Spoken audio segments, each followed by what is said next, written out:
কি কি পড়তে হবে? ফজর, যোহর, আসর, মাগরিব, এশা। কি বলেন কি না বলে? আজকে আমরা এখানে যারা ওয়াজ শুনলাম এদের মধ্যে অনেকেই আজকে এশারের নামাজ পড়ি নাই। মিথ্যা বললাম নাকি ঠিক বললাম?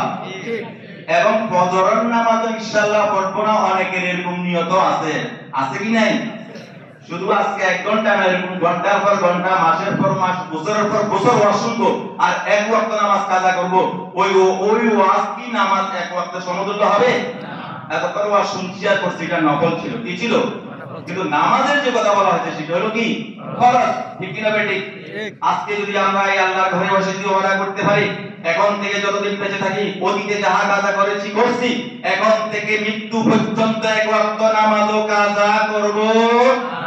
এই ওয়াদা করে যদি যেতে পারি আর সেই ওয়াদা অনুপাতে যদি আমরা জীবন গঠন করতে পারি, তাহলে আজকের মাহফিল সফল।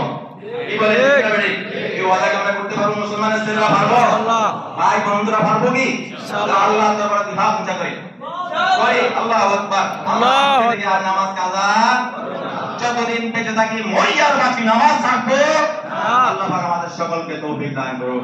আমিন। মেরাজ থেকে আরেকটি ঘটনা। হুজুর প্রথম থেকে বয়ান করছেন ইসরা ও মেরাজ, অর্থাৎ আল্লাহ রাসূল সাল্লাল্লাহু আলাইহি ওয়াসাল্লাম মক্কা থেকে শুরু করে বাইতুল মুকদ্দাস, সেখান থেকে আরশে আজিম। ঠিক কি না বেঠিক? বাইতুল মুকদ্দাস কোথায়? বর্তমান কোথায়? ফিলিস্তিন। ফিলিস্তিন কাদের রাষ্ট্র? এটা মুসলমানদের। কাদের? কিন্তু আজকে তারা সেখানে কার দখল করে আছে? বিশ্বের সন্ত্রাসী ইহুদিরা। ঠিক কিনা বেঠিক?